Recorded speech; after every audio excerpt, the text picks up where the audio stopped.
சிம்ம ராசி. சிரிப்புக்கான அர்த்தமே தெரியாத ராசிங்க. பாவப்பட்ட ராசியோ நம்ம அப்படின்னு பல நேரம் யாருக்கும் தெரியாம அழுதுருக்கும். என்னடா பாவம் பண்ணோம்? பாவம் பண்ணவன்லாம் நல்லா இருக்கானே! நல்லா சிரிச்சுக்கிட்டு இருக்கான். நம்ம மனசறிஞ்சு ஒரு ஈ எறும்பு கூட துரோகம் நினைச்சதில்ல. ஆனா நம்ம மட்டும் கஷ்டப்படுறோம். பொதுவாவே நம்ம மட்டும் இல்ல, இந்த உலகத்துல நல்லது பண்றவன் மட்டுமே கஷ்டப்படுறான். ஆனா, ஒருத்தனுடைய வாழ்க்கைய சீரழிக்கிறவன், ஒருத்தங்கள அழ வச்சு வேடிக்கை பார்க்கிறவன், ஒருத்தங்கள அழுகையால வாழ்றவன்லாம் நல்லா இருக்கானே! சிறப்பா இருக்கானே! ஜெகஜோதியா இருக்கானே! ஏன்? இந்த கேள்வி எல்லாருக்குள்ளயும் இருக்கும். சிம்மத்துக்கு அதிகமாவே இருக்கு. இதுக்கான பதிலையும் தேடி இருப்பீங்க. இல்லையா? இப்போ பாவம் பண்ணவன் சிரிக்கிறான் அப்படின்றது ஒரு பக்கம் இருக்கட்டும். நல்லவன் கஷ்டப்படுறான். சிம்ம ராசி நல்லவன் கஷ்டப்படுறீங்க. இதுக்கான விளக்கத்த நான் சொல்றேன். உங்களுடைய அதிபதி சூரியன். ஒளியும், வெப்பமும் தரக்கூடியவர். சிம்மம்ங்கிறது சூரியனுடைய வீடு. அந்த ஒளியோடு சேர்ந்து வாழ்றவன் எப்பவுமே எரிச்சலையும் சோதனையும் அனுபவிப்பான். இது நியதி, ஜோதிட நியதி. ஏன் தெரியுமா? இது சித்தர்கள் சொல்றாங்க. சிம்ம ராசி ஒளியோட பிறந்தவன், இருளை அகற்றும் கடமையோட பிறந்தவன். அந்த இருளை அழிக்கிறதுக்கு இவன் முயற்சி பண்றப்போ அந்த இருள் இவனை காயப்படுத்தும். புரியுதுங்களா? ஆனா அந்த காயம் தான் உன்னை பரிபூர்ணமா மாத்தி வைக்கும். உன்னுடைய கர்மங்கள் சுத்திகரிக்கும். அதாவது நம்ம பாவம் போயிடுச்சுன்னு சொல்றோம் இல்லையா? அது போல சிம்ம ராசிக்காரனா யாருங்க? ஒரு கர்ம சுத்திகரண ஜென்மம்னு நாங்க ஜோதிட ரீதியா சொல்லுவோம். அதாவது உங்களுடைய வாழ்க்கை ஒரு சுத்திகரிப்பு நிலையம் போல இருக்கும். ஒவ்வொரு துன்பமும் உங்களுடைய பாவத்தை எரிச்சுக்கிட்டு இருக்குங்கிறது அர்த்தம். இதை புரிஞ்சுக்கோங்க. ஃபர்ஸ்ட் நீங்க கஷ்டப்படுறீங்க அப்படின்னாவே நீங்க நினைச்சுக்கோங்க, கண்டிப்பா என்னுடைய வாழ்க்கை இப்போ நான் நல்லா இருக்கிறதுக்கான ஒவ்வொரு படியா முன்னேறிட்டு போகுதுங்கிறது. இல்லம்மா நீ வேற விவரம் தெரிஞ்சது நான் கஷ்டப்படுறேனே அப்படின்னா சத்தியமா இனி வரக்கூடிய காலங்கள் உங்களுக்கு சிறப்பா இருக்கும். எல்லாத்துக்கும் ஒரு அளவு இருக்கு. புரியுதுங்களா? சிம்ம ராசியுடைய கர்ம விளக்கம் சொல்றேன், கேட்டுக்கோங்க. முந்தைய ஜென்மத்துல சிம்ம ராசிக்காரங்க பல பேர் அதிகாரம், பெருமை, தலைமைன்னு இருந்திருப்பீங்க. அந்த ஆட்சியில சில நேரங்கள்ல உங்களுக்கே தெரியாம தாழ்ந்தவங்களை கூட புண்படுத்தி இருக்கலாம். அது கர்மத்துடைய விளைவு. இந்த ஜென்மத்துல மனக்காயம், அன்பு இழப்பு, ஒற்றை அதாவது தனிமை இந்த வடிவுல வரும். நீ இப்ப யோசிக்கிறீங்க இல்லையா? நமக்குன்னு யாருமே இல்லை அப்படின்னா கொஞ்சம் முன்னாடி நம்ம ஏதாவது பாவங்கள் பண்ணிருக்கலாம். ஏன்னா அதிகாரத்தோட இருக்கிறப்போ ஒரு அரசனா இருக்க அந்த நேரத்துல நல்லவனையும் தண்டிச்சிருக்கிறதுக்கு வாய்ப்புகள் இருக்கு. சரிங்களா? முன் ஜென்மத்தில் ஆட்சி, இந்த ஜென்மத்துல அடக்கம். முன் ஜென்மத்துல புகழ், இந்த ஜென்மத்துல சோதனை. இதுதான் நியதி. இது தண்டனை இல்ல, சுத்திகரிப்பு. அதுதான் சித்தர்கள் சொல்றது. அதாவது அவன் ஒளி பிறக்க அவன் எரியணும். நீ வெளியில தெரியணும்னாக்க இந்த சோதனைகள் எல்லாமே நீ கடந்து வந்துதான் ஆகணுங்கிறது அர்த்தம். இதுல சிம்மராசுடைய மனசு எப்படி? ஒரு நெருப்புக்குள்ள மலர்ந்த மல்லிகை பூ மாதிரி. சிம்ம ராசிக்காரர்கள் வெளியில வலிமை, உள்ள மென்மை. கோபம் தெரிந்தாலும் இவருடைய மனசு குழந்தை மாதிரி நெகிழ்ச்சி கொண்டது. அன்பு தேடுறவங்க, ஆனா பெருமையால சொல்ல மாட்டாங்க. இன்னும் சிறப்பா சொன்னா மத்தனுடைய மனசை ஈஸியா புரிஞ்சுக்கூடிய அமைப்பு சிம்மத்திற்கு உண்டு. ஆனா சிம்மத்துடைய மனசை யாருமே புரிஞ்சுக்க மாட்டாங்க. சிம்மம் வெளியிலயும் சொல்லாது. குறிப்பா ஆசைப்பட்டதை வெளியில சொல்லவே மாட்டாங்க. இப்போ இவங்களுடைய அடையாளம் என்ன தெரியுமா? தன்னம்பிக்கை கொண்டவங்க. இதனாலதான் இவங்களால எல்லாத்தையுமே சாதிக்க முடியுது. ஆனா மனசு உடைஞ்சிட்டா இவங்களால எதுவுமே பண்ண முடியாது. புரியுதுங்களா? சிம்மம் மேக்சிமம் மனதளவுல தான் காயப்பட்டிருக்கீங்க. சிம்மத்தை பெரும்பாலும் மனசை உடைச்சுதான் அவங்கள வீழ்த்தி இருப்பாங்க. புரியுதுங்களா? சின்னதா ஒரு சொன்னா கூட தாங்க மாட்டாங்க. ஆனா ஊர் உலகமே ஏத்து நின்று அப்படி பண்ணா கூட தைரியசாலிகை இவங்க. அந்த மனசுங்கிற விஷயத்துல, அன்புங்கிற விஷயத்துல அடிமைப்பட்டவங்க. இவங்களுக்கு வெளிச்சம்ங்கிறதே உயிர் தாங்க. புகழ், அங்கீகாரம் இல்லாம உயிரே துன்பம் தான் இவங்களுக்கு. இவருடைய வாழ்க்கை சோதனை பார்த்தோம்னா சிம்மம் அப்படின்னாவே சூரியன். சூரியனா என்ன? அக்னி. அக்னினாக்க சோதனை. இவங்களால தான் அவங்க வாழ்க்கை ஈஸியா இருக்கிறது இல்லை. எல்லாருக்கும் எளிமையா கிடைக்கக்கூடிய எதுவுமே இவங்களுக்கு பலகட்ட சோதனைகளுக்கு அப்புறம் தான் கிடைக்கும். இந்த சோதனைகள் எல்லாமே சித்தர்களுடைய பாதைக்கு உங்களை கொண்டு போகும். சிறு வயதுல தந்தையோட பிரிவு வந்திருக்கும், காதல ஏமாற்றம் வந்திருக்கும், நண்பர்களால மோசம் அனுபவிச்சிருப்பீங்க, தொழில நம்பிக்கை உடைஞ்சிருக்கும், பணநிலையில தாமதத்தை பார்த்திருப்பீங்க, பணத்தை ஏமாந்திருப்பீங்க, நல்லதை செஞ்சாலும் பழி பாவம் தான் உங்க மேல சுமத்தப்பட்டிருக்கும். இந்த இடத்துல தான் வந்து சிம்மம் வந்து இந்த கேள்வி கேட்டிருப்பீங்க. நான் நல்லது தானே பண்ணேன். எனக்கு ஏன் இவ்வளவு கஷ்டம்? எவ்வளவு ஆதங்கப்பட்டு அந்த கேள்வியை நீங்க கேட்டிருப்பீங்க. எந்த தெய்வத்துக்கிட்ட வச்சீங்களோ எனக்கு தெரியாது. எந்த தனிமையில உட்கார்ந்து அழுதீங்களோ எனக்கு தெரியாது. ஆனா அந்த கேள்வியை நீங்க கேட்டிருப்பீங்க. இந்த இடத்துல நீங்க செஞ்ச அந்த நல்லது இருக்கு இல்லையா? அது உடனே பலன் தராம போயிருக்கலாம். மத்தவங்க அதுக்கு வந்து உங்களுக்கு தேவையில்லாத பழி பாவங்கள சுமத்தி இருக்கலாம். ஆனா அது உன்னோட கர்ம கடனை அடைக்கும். உன்னால நல்லதை அனுபவிச்சவங்களால உனக்கு கர்ம கடன்கள் குறையும். பாவ புண்ணிய கணக்கு பாவம் குறைந்து புண்ணிய கணக்கு ஏறும். அதனாலதான் சிம்ம ராசிக்காரங்க எப்பவுமே நீதி உணர்ச்சியோட இருக்கீங்க. உங்க மனசு சுத்தம். இதனால வாழ்க்கைங்கிறது சுலபமா மாறும். சந்தோஷம் கண்டிப்பா வரும். மனசை தளர விடாதீங்க. உங்களை பொறுத்தவரைக்கும் தொழில், பணம், சமூக நிலையை பத்தி சொல்றேன் கேட்டுக்கோங்க. நீங்க இந்த உலகத்துக்குமே வெளிச்சம் தரக்கூடிய சூரியன் போல. அதிகாரம், மேடை, வழிகாட்டுதல் இது போன்ற துறைகள்ல நீங்க இருந்தா சிறப்பான முன்னேற்றம் இருக்கும். உங்களுக்கு பொருத்தமான தொழில்கள் என்ன தெரியுமா? அரசாங்கம், காவல்துறை, இராணுவம், மேலாண்மை, நிர்வாகம், கல்வித்துறை, ஊடகம், மேடை பேச்சு, ஜோதிடம், சட்டம், அரசியல், சமூக சேவை, அதே போல தனி தொழில், லீடர்ஷிப் ரோல், இதெல்லாம் வந்து உங்களுக்கு உகந்த தொழில்கள். இந்த தொழில்கள் இருந்தா சிம்மத்தை வந்து யாராலையும் வீழ்த்த முடியாது. சிம்மம் எப்பவுமே மத்தவங்க கிட்ட வேலை செய்யாதுங்க. இது வந்து உண்மையான விஷயம். இப்போ நான் இல்லம்மா, நான் வந்து ஒருத்தருக்குள்ள வேலை பார்த்துட்டு இருக்கேன், அரசாங்க அதிகாரியா இருக்கேன், என்ன வேணா இருக்கட்டுங்க. சொந்தமா தொழில் உங்க வாழ்நாள்ல அமையும். பிறர் சிம்மத்துக்கிட்ட வேலை செய்யக்கூடியதுதான் நியதி. அரசன் கிட்ட அரசன் வந்து மத்தவங்க கிட்ட வேலை செய்வானா? அரசன் வந்து மத்தவங்களை வச்சு வேலை வாங்குவாரா? நீங்க அரசன். இதை வந்து யாராலையும் மாத்த முடியாது. ஃபர்ஸ்ட் உங்களுடைய நிலையை புரிஞ்சுக்கணும். சிம்மம் என்னைக்கு வந்து நான் சிம்மம் இல்லைன்னு மறுத்தீங்களோ அன்னிலிருந்து உங்க தோல்வியை ஆரம்பிச்சிருச்சு. என்ன சோதனை வேணா வரட்டுமே, அரசன் இல்லைன்னு ஆயிடுமா? சிங்கம் இல்லைன்னு ஆயிடுமா? நீங்க சிங்கங்க. ஒட்டுமொத்த காட்டுல எத்தனை நரிகள், நாய்கள் ஊளமிட்டாலும் உங்களுடைய கர்ஜனைக்கு எடி ஆகாது. அதை புரிஞ்சுக்கிட்டு வாழுங்க. உங்களுக்கு சுய தொழில் சிறந்தது. தாமதமா ஆரம்பிச்சாலும் நிலைத்த வெற்றி உறுதி. அதே போல பணநலம். சிம்ம ராசிகள் எப்பவுமே பணத்தை தேட மாட்டீங்க. ஆனா பணம் உங்களை தேடிதான் வரும். உங்களுடைய தன்னம்பிக்கை, உங்களுடைய நேர்மை, உங்களுடைய தியானம், உங்களுடைய மனசு சுத்தமான அமைப்பு, இதனால பணம் கொஞ்சம் தாமதப்படும். நான் இல்லைன்னா சொல்ல, சிம்மராசிகள்லாம் வந்துட்டு செல்வ செழிப்போட இருக்கீங்க, கோடீஸ்வரர் இருக்கீங்களா, நான் சொல்ல மாட்டேன். கஷ்டப்படுறீங்க. ஆனா பணம்ங்கிறது ஒரு நாளும் உங்களை ஆள முடியாது. நீங்க தான் அதை அடக்கி ஆண்டுகிட்டு இருப்பீங்க. பணம் தாமதப்படும், தடைப்படும், உங்களை ஏமாத்திட்டுல என்ன வேணா பண்ணலாம். ஆனா அந்த பணம்ங்கிறது உங்ககிட்ட தேடி வந்தே ஆகணும். ஆனா அந்த பணம்ங்கிறது உங்ககிட்ட நிலை பெறும். அதே போல நீங்க பணத்தை சேர்க்கக்கூடிய பரிகாரம் சொல்றேன் கேட்டுக்கோங்க. சூரியனுக்கு தினமே தண்ணீரை வந்து அர்ப்பணை பண்ணுங்க. காலையில 6 to 7 மணிக்கு. சூரியனுடைய மந்திரம் ஓம் சூர்யாய நமக. இந்த மந்திரத்தை எளிமையா உங்களுக்கு நான் சொல்லியிருக்கேன். இது வேற மாதிரி வரும், பட் இதுவே உங்களுக்கு சிறப்பு தான். 11 முறை சொல்லுங்க. தங்க நிறத்தையும் மஞ்சள் நிறத்தையும் அடிக்கடி பயன்படுத்துங்க. இந்த 2 நிறங்களும் உங்களுக்கு சூரிய பகவானுடைய அதிர்ஷ்டத்தை வலுப்படுத்தும். ஓகேவா? ஸோ சூரியனை வழிபாடு செய்யாம சிம்மத்துடைய சிறப்பு சிறக்காது. உடைய அருமை பெருமை வெளியில் தெரியாது. நீ என்ன முட்டினாலையும் மோதனாலையும் ஒன்றும் வேலைக்காகாது. அதாவது சூரிய பகவானுடைய வெளிச்சம் எப்படியோ இருள் எப்படியோ, நீ இவரை வழிபாடு செய்தா மட்டும்தான் நீ வெளிச்சத்துக்கு வருவ. இல்ல இருண்ட பக்கத்துக்கு தான் போவ. இது 2ல எது வேணுங்கிறத நீங்க முடிவு பண்ணிக்கோங்க. அதே போல சிம்ம ராசியுடைய குடும்பம், அன்பு, உறவு. பொதுவாகவே சிம்ம ராசிக்காரங்க அன்பை வந்து ரொம்ப ஆழமா உணர்வாங்க. இது வந்து அவங்க பெருமையால சொல்ல மாட்டாங்க. அதுதான் உறவுகள்ல பிரிவும் ஏற்படுத்தும். இவங்க வந்து ஒருத்தவங்க மேல பாசம் வச்சுட்டா அந்த பாசம் வந்து அவங்கள ரொம்ப பாதுகாக்கிறன்ற பேர்ல போகும்.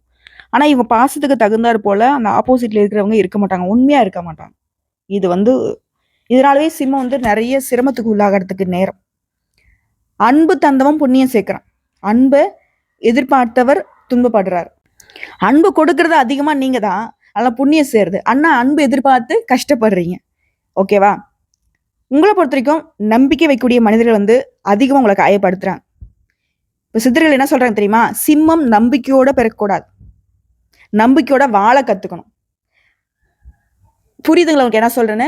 யார் மீது நம்பிக்கை வைக்காதீங்கன்னு சொல்றாரு. உங்க நம்பிக்கை உரியவங்க இந்த மனுஷ மக்கள் இல்லைன்னு சொல்றாரு. உன் மேல நம்பிக்கை வை, நம்பிக்கையோட வாழு. நம்பிக்கை வைக்கிறனாக்க தெய்வத்தின் மீது வைக்க சொல்றாரு. புரியுதுங்களா? குடும்ப உறவுகளால எப்பவுமே உங்களுக்கு சோதனை தான். அன்பு தேவை, ஆனா அங்கீகாரம் இல்லை. அதே போல பெற்றோர்கிட்டையும் சரி, மனைவி கிட்டையும் சரி, கருத்து முதல் அப்பப்போ வரும். இது வந்து ஆண்களா இருக்கக்கூடிய பட்சத்துல மனைவின்னு சொல்லிட்டேன். இது பெண்களா இருக்கக்கூடிய பட்சத்துல கணவர்கிட்ட.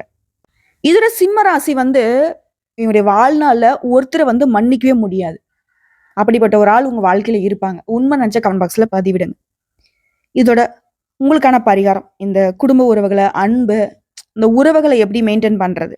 மாலை நேரத்துல சூரியனுக்கு நன்றி சொல்லுங்க. சூரிய கோவிலுக்கு மாதத்துக்கு ஒரு முறை போயிட்டு வாங்க. தந்தை மூத்தவங்க மீது கடமை உணர்வோடு நடந்துக்குவாங்க.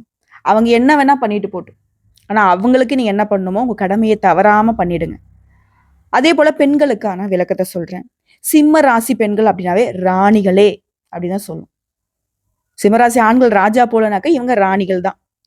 இவங்க வெளியில மென்மை, உள்ள வந்து தீப்பொறி மாதிரி. இவங்களுடைய கர்மம் வந்து எப்படி வேலை செய்யுதுன்னா, மன அழுத்தம், தியாகம், மற்றவங்களுக்கு ஒளி தரக்கூடிய வாழ்க்கையை வாழ்ந்துகிட்டு இருக்கீங்க. உங்களுடைய வேலையில, கல்வியில, குரல்ல, மேடையில, அழகுல தனித்த அடையாளம் கொண்டவங்க. அன்பு வாழ்க்கையில கொஞ்சம் தாமதப்படும், ஆனா சோதனை இருக்கு. நீங்க எரியறதுனால உருவான ஒளி 100 பேருக்கு வெளிச்சம் தரக்கூடியவங்க, 100 பேரை வழி நடத்தக்கூடியவங்க. சிம்மராசி பெண்கள்னா தெய்வங்க. சூரியனுக்கு பெண்களை பொறுத்தவரைக்கும் நான் பரிகாரம் சொல்றேன், கேட்டுக்கோங்க. நீங்க வந்து ரொம்ப கஷ்டப்படுறீங்க, உங்களுக்கு சோதனைகள் வந்து வெளியில சொல்ல முடியாது, அதனால தான் இதோட நான் முடிச்சுக்கிறேன். நிறைய கஷ்டங்களை பார்த்துட்டீங்க. சூரியனுக்கு மஞ்சள் தாமரையை அர்ப்பணம் பண்ணுங்க. துர்க்கை அம்மனை வழிபாடு பண்ணுங்க, செவ்வாய்க்கிழமை வெள்ளிக்கிழமையில. அதே போல முடிஞ்சா உங்களால போக முடியும்னாக்கா குஜராத்தில் கூடிய அந்த சூரிய நாராயணர் கோயிலுக்கு போயிட்டு ஒரு முறை குடும்பத்தோட தரிசனம் பண்ணிட்டு வாங்க. உங்களுக்கு சிறப்பான முன்னேற்றத்தை பார்க்க முடியும். ஓகேவா? சோதனைகள் எல்லாமே அப்படி மறைஞ்சு போயிடும். அதே போல ஆண்களுக்கான விளக்கத்தை சொல்றேன். சிம்ம ராசி ஆண்கள் ஒளி, தலைமை, ஆளுமை. இந்த சிம்மராசி ஆண்களை பொறுத்த வரைக்கும் மற்றவங்க பாராட்டுறது மட்டும்தாங்க இவங்களுக்கு உயிர். ஆனா இவங்களுக்கு வர்றது என்னன்னா அவமானம். அவமானத்தை அனுபவிச்சு உடைய கர்மத்தை கரைச்சிக்கிட்டு இருக்கீங்க. உன்னுடைய வலிமை வந்து வெளியில, உன்னுடைய பலவீனம் உள்ள. வெளியில பாக்குறவங்க யாராலையுமே வந்து நீ வந்து பலவீனமான ஆளுன்னு சொல்லவே முடியாது. எவ்வளவு கஷ்டமான ஆகட்டும், எவ்வளவு சோதனையான ஆகட்டும், மற்றவனை பார்த்து மறந்து போறான். என்னடா அது இவ்வளோ பெரிய பிரச்சனை இவ்வளோ அசால்ட்டா ஹேண்டில் பண்றாங்க அப்படின்னு. உண்மை. அதாவது உடைய மனநிலை வந்து பாதிப்பு, நம்பிக்கை இழப்பு, நண்பர்களால துரோகம், இது போன்ற கஷ்டங்களை நீங்க அனுபவிச்சிருப்பீங்க. ஆனா அந்த சோதனைக்கு பின்னால்தான் உங்களுக்கு ஒரு பெரிய முன்னேற்றமே வந்திருக்கும். ஒருவேளை இப்ப வந்து கஷ்டப்படுறீங்க அப்படின்னா பெரிய முன்னேற்றம் வரும். ஓகேவா? உங்களுக்கான பரிகாரம், திங்கள் மற்றும் ஞாயிறு சூரிய பகவான வழிபாடு செய்யணும். நான் அனுதினமும் சொல்லியிருக்கேன், குறைஞ்சபட்சம் இந்த 2 நாட்களாவது நீங்க வழிபாடு பண்ணணும். அதே போல சிவாலயத்துல சிவபெருமானுக்கு பால் அபிஷேகம் பண்ணுங்க. வியாழக்கிழமை குரு பகவான வழிபாடு பண்ணுங்க. அதே போல வியாழக்கிழமை பிள்ளையார் வழிபாடு பண்ணுங்க. இதோட சித்தர்கள் சொன்ன ஆன்மீக ரகசியம் சொல்றேன். சூரியனின் பிள்ளை இருளில் வாழ முடியாது, ஆனா அந்த இருளே அவனை வந்து ஒளியாக்கும். இப்ப நீ கஷ்டத்துல இருக்கன்னு சொன்ன இல்லையா, எத்தனை நாளுக்கு 1000 கைகள் மறைத்தாலும் ஆதவனை வந்து மறைக்க முடியாது. சூரிய பகவானை யாராவது மறைக்க முடியுமா? அது போலதான் உங்களுடைய வெளிச்சம், உங்களுடைய பேரு புகழ் எல்லாமே, உங்களுடைய நல்லது, நீங்க நல்லவங்க, இந்த உலகமே உங்களை போற்றக்கூடிய நேரம் வரப்போகுது. சிம்மராசிரிய வாழ்க்கை வந்து முழுக்க முழுக்க போராட்டம் போலதான் தெரியும். ஆனா அது உங்களை வந்து சித்தர்களுடைய பாதை கொண்டு போகும். பின்னாடி நிம்மதி பெறுவீங்க, நிலைத்த வளர்ச்சியை பெறுவீங்க. உடைய வாழ்நாள்ல ஒரே ஒரு விஷயத்த மட்டும் கத்துக்கணும். தாழ்மையா இரு, ஒளியோட வருவ, தீயோட அல்ல.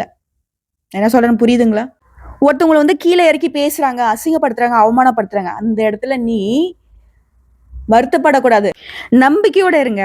உடைய அசிங்கப்படுத்துறவன், உன்னை அவமானப்படுத்துறவன், ஒதுக்குனவன், பல பேருக்கு முன்னாடி தகாத வார்த்தைகளால பேசினவெல்லாம் அவன் கை கட்டி நின்று உனக்கு பதில் சொல்லக்கூடிய நேரம் வரும்.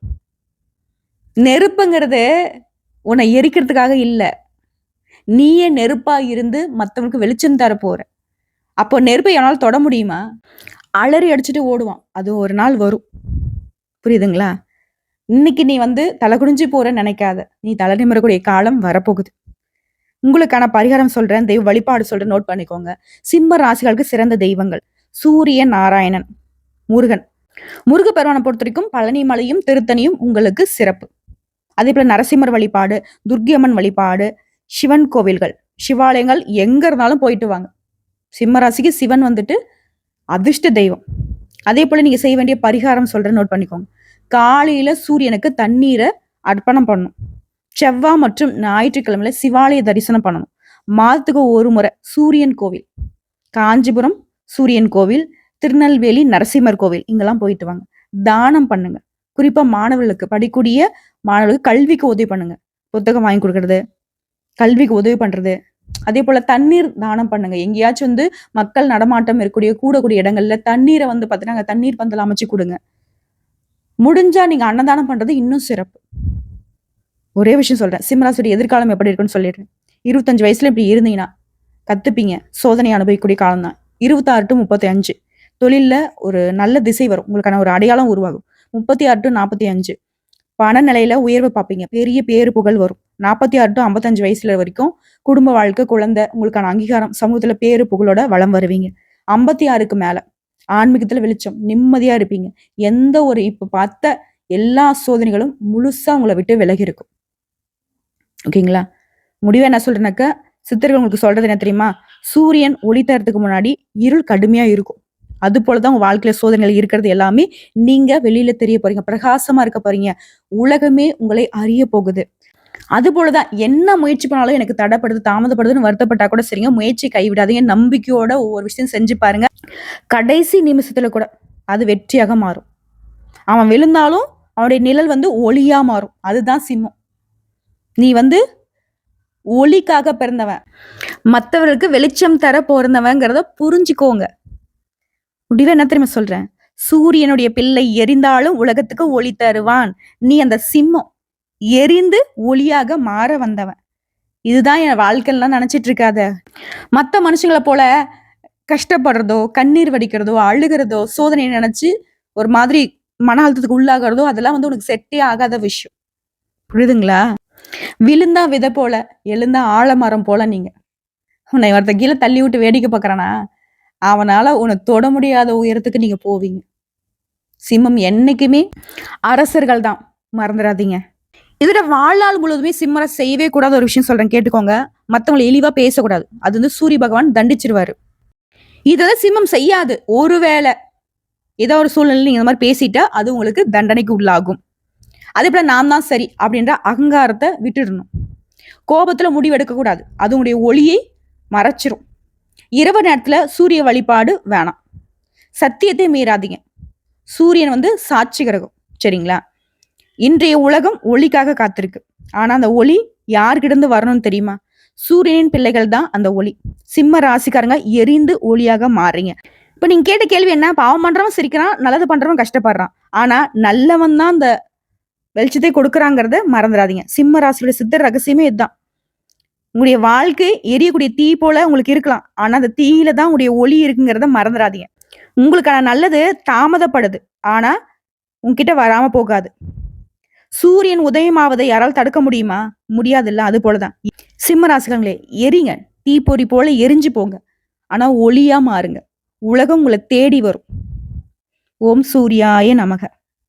அம்மா, நீ சொல்றதெல்லாம் கேட்கறதுக்கு நல்லாதான் இருக்கு. உண்மையாவே நாங்க அப்படின்னு ஒரு சந்தேகம் வந்துருச்சுன்னா தயவு செஞ்சு இந்த பதிவு பார்த்து ஒரு பிரயோஜனமும் கிடையாது. ஆனான்ற பேச்சுக்கும் வேணாம், ஆவணான்ற பேச்சுக்கும் வேணாம். சிம்மம் நினைச்சா அது சாதிக்கும். பொறுமையா இரு. கோபத்தை கட்டுக்குள்ள கொண்டு வா. உன்னை சுத்தி இருக்குங்க யாரு என்னங்கிறத புரிஞ்சுக்கிட்டு செயல்படு.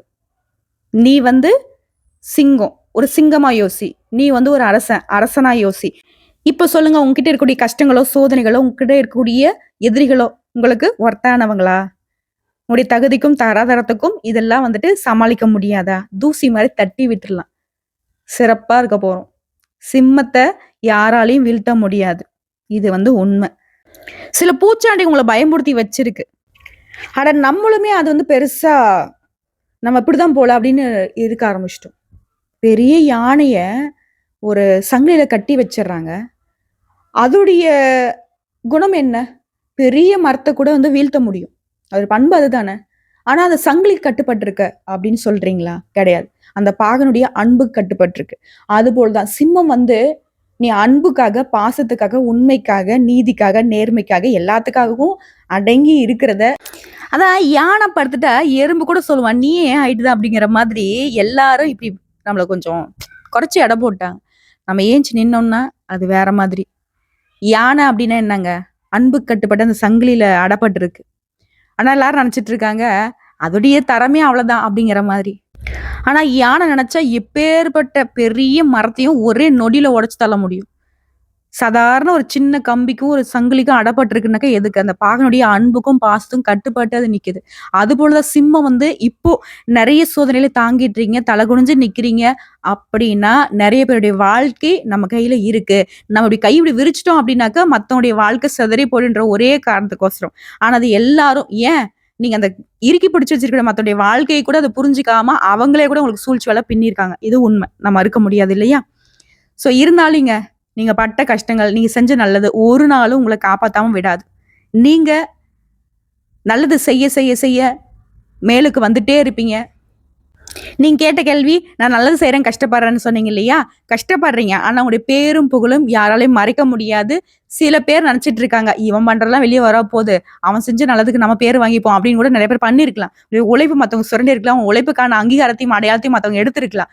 ஆனா, ஒரு நாள் அவங்களே ஆத்மார்த்தமா கொண்டு வந்து குடுப்பாங்க. புரியுதுங்களா? ஆனா அவங்க கொடுக்கக்கூடிய அடையாளத்த விட மிகப்பெரிய அடையாளத்த நீங்க வச்சிருப்பீங்க. அரசர், அரசன், அரசி. இதுதாங்க சிம்மம். சரிங்களா? நீங்க எந்த வயதுல இருந்தாலும் சரி, நீங்க மத்தவங்களுக்கு வழிகாட்ட பொறந்தவங்க. மத்தவங்கள வழிநடத்த பொறந்தவங்க. ஆள பொறந்தவங்க. அடிமையாக பொறந்தவங்க கிடையாது. இப்போ நீங்க அந்த நிலையில இருந்தா கூட வருத்தப்படாதீங்க. உங்களுக்கான வாய்ப்பு உங்க வாசப்படியில தான் நிக்குது. வாழ்த்துக்கள்.